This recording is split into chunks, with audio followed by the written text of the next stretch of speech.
Alright, hello everyone. So today I'm going to be sewing the Elena skirt, which is part of the yo-yo top and Elena skirt pattern bundle.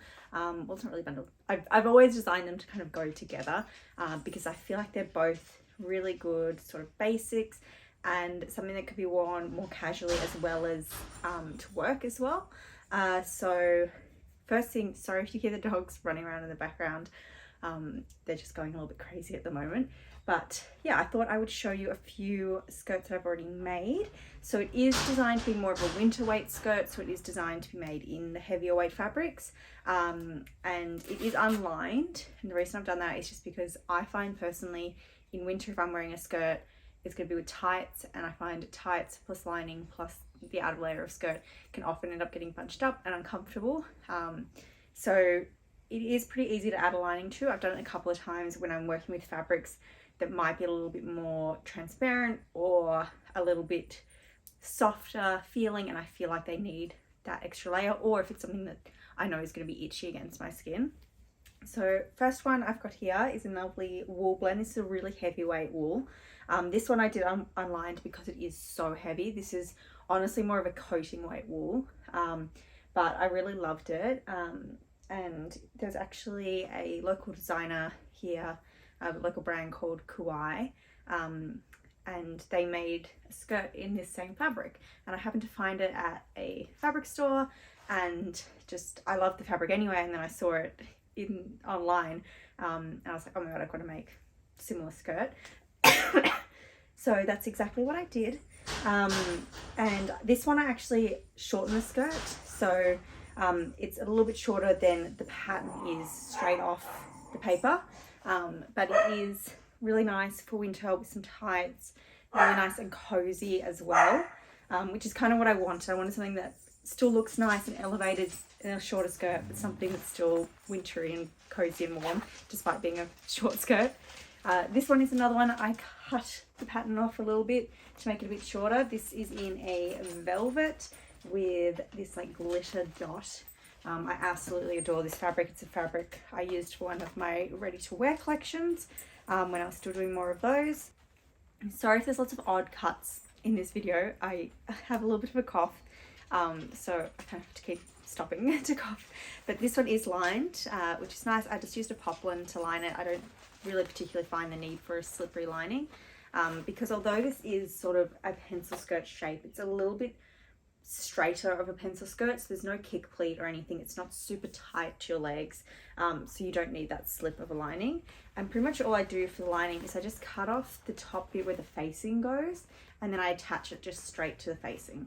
So it's pretty straightforward. You just cut the exact same shape as the regular skirt, and follow all the instructions. You just add the lining onto the facing.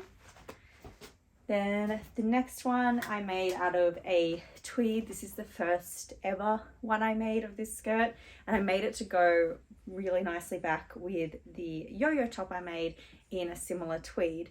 I actually made them out of two different tweeds, but I kind of thought they paired in well because this has some flecks of like green and purple and blue, and the top, the first ever top I made, had greens in it, so I thought it kind of worked nice. And this one I did also actually line, just because despite this is a nice mid-weight tweed, but because it is a tweed, it is prone to being a little bit more susceptible to light coming through. I wouldn't call it see-through by any means, and also a little bit more prone to snags. And I do have a cat and two dogs, so I thought, you know, if I do get a snag and a little hole forms or anything, a nice black lining is going to mask that pretty well. So again, I just used a poplin for lining this and did the exact same thing, cut out the regular skirt pattern piece and then just chopped off the top where the facing is, and just making sure there's a little bit of seam allowance to add it back onto the facing. And yeah, and these all have invisible zippers in the back as well, which is my personal favorite way of zipping up and closing garments because it's just nice and hidden. But yeah, this one I feel like is a really nice kind of work appropriate skirt, and it can kind of be styled up or down a little bit. And then the one I'm making today is going to be out of this lovely jacquard. I'm filming this after I've made it, so it's already made up. And I just wanted something really fun and bright. I made this fabric into a few things a little while ago, but they're pieces I don't really wear so much anymore. So when I found out I had enough left to make one of these skirts, I was really excited. This one I didn't line because it is more heavyweight, and I wanted this also to feel like it could start heading into spring and still wear it, because it is polyester jacquard, so it's probably not the best for warm weather, but but without a lining, at least you get just a little bit more lightness, and because it's such a structured fabric, it kind of holds the shape as well. And yes, this is what I'm going to be sewing up today. Let's get straight into it, and I hope you enjoy. And this pattern is available online now. Alright, so I've got my fabric and I've got the pattern. So the pattern has front, back, and then back facing and front facing. It is an unlined pattern. I just find that lining kind of annoys me more than anything, although it can create really lovely interiors to the garment.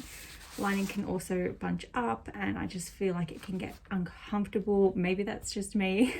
But yeah, I always find with linings I often end up stitching them down, and then it kind of feels like it defeats the purpose, especially when I'm using a fabric that's this heavyweight. I can just finish the edges neatly with overlocking or binding, and it kind of does the same trick. But if you do want to line it, which I have done before if I've used a fabric that requires lining because it's a bit too see-through otherwise, pretty much all you need to do is cut the front and back the exact same, and you can attach it straight like that. But if you want a little bit more security so that the lining won't roll over the top, you can take away that extra top bit where the facing would be and attach a facing of the outside fabric to the lining, if that makes sense. Yeah, I'm going to show you how it is in the pattern, so unlined, and I'm going to cut it out now. So the front and the front facing is on the fold, the back and the back facing are just one pair, so nice and straightforward.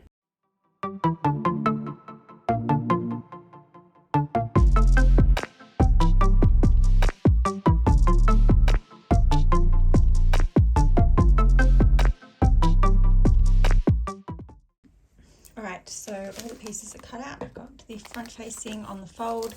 I would usually suggest interfacing this. Because of this weight of the fabric though, I'm probably not going to bother with this and doing that. If you're using more of a medium weight and less heavy, you may want to. Even if you're using a heavy weight and it's something that has a bit of give, or it's a little bit more open weave, I would definitely recommend interfacing it. But because this is very sturdy fabric, I'm not going to bother with these ones. So now on the front and back there are darts, so I'm just going to mark the drill hole and the notches.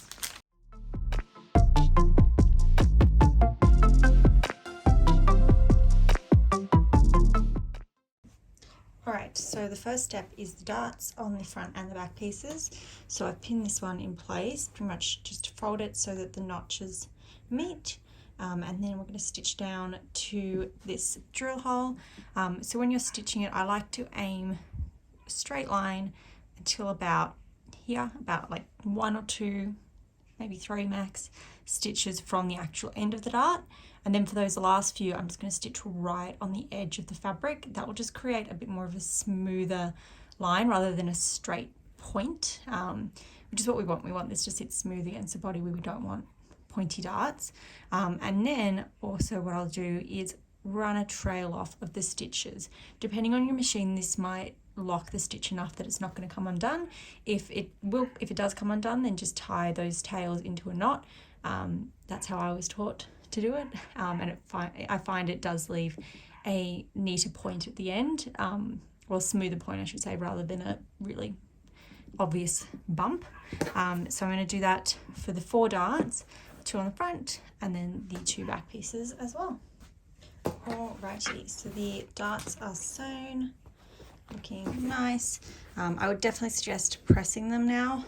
I'm not going to, because I'm going to be naughty and not do that, but also because this fabric is polyester, it doesn't really take super well to high heat ironing or anything, so I'm just going to press it by hand because it's pretty much all the iron will do anyway.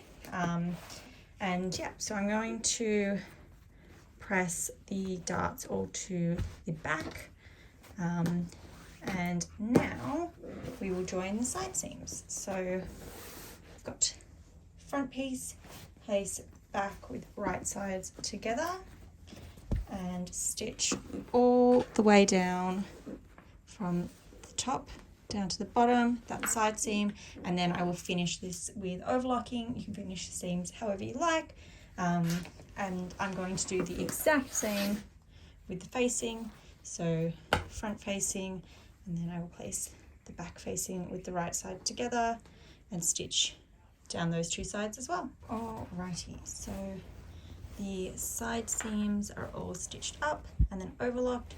I then also overlocked the hem as well as the centre back seam, just because while I was at the overlock I figured I might as well, since those need to be finished before we proceed with them anyway. And then the facing, I did the side seams. I didn't overlock these because they're going to be up against the garment. They're not going to be loose to fray or anything like that, so I feel comfortable leaving them unoverlocked. But I did overlock the bottom of the facing as well, and now we'll attach the facing to the main body. So we're going to place it with right sides together, matching up the side seams and the back as well. So it's just going to follow along that curve. So I'll stitch that all down 1 centimeter and then turn the facing over and edge stitch along this edge. That's just to keep the facing inside the garment. It will encourage that and prevent it from rolling over as well. So the facing is attached. I also add a little label to it. So it's edge stitched down, which will just help kind of encourage it to stay inside. So now we can insert the zip. So I am using an invisible zip. So with the invisible zipper foot on my machine, I will stitch it up. Always stitch it with the zipper open though, so that you can get as close to that coil as possible. So I'll do that on both sides, and then once that's done I will finish the rest of that back seam, and then we're nearly done. Alrighty, so the zip is inserted and the seam sewn up. Now what I'm going to do is fold up the hem and stitch it down. You can finish this however you like. You can stitch it by hand and just do a blind hem if you want. I don't mind seeing the stitching on the front, so I'm just going to do it on the machine. And for the top here, to finish it off, what we're going to do is just fold this top bit of the zip out of the way, and then fold this facing down over, and we're going to stitch down here as close to that zipper tape as you can, a zipper teeth, that's the word I'm looking for, as you can. We'll stitch down there, but make sure you're not stitching on the teeth obviously, and then I will snip into that corner just to get rid of all that bulk, and then when you turn it right side out it'll all be nice and enclosed at the top there. You can also then, depending on your fabric and how it's moving, you can stitch this facing down at the side seams. You can either do that by machine by just stitching in the ditch of that seam there, or you can do it by hand as well. Either way works. So yeah, those are the last couple of steps until we're done. Alright, so I finished the hem just by turning it up and stitching it down, and the facing as well is all done, so it's all nice and closed up there. And then I did tack down the facing at the side seams, but also at the darts, so you can't see it because I stitched right in the ditch of that seam, but they are held down quite nicely now, just to prevent any rolling out. And yeah, I'm very happy with how that turned out. Alright, I hope you enjoyed watching this video and sewing along the Elena skirt with me. It's a lot of fun making these videos, showing you the patterns, and hopefully explaining kind of my thought process behind why I designed the patterns. A lot of my patterns I feel like are more sort of simple shapes, but that's because I want you to be able to easily adapt them to something you would get more use out of your wardrobe, whether that be shortening it or lengthening it or adding a ruffle or pockets or something else to it. That was kind of the thought process behind it all. But yeah, I'm very happy with how the skirt turned out. I can't wait to wear it out and about. And yeah, don't forget to follow me on Instagram. I'm far more active over there, on both my personal Instagram and then the brand Instagram as well. And yeah, give this a like, subscribe, all that stuff, and I'll see you in the next one.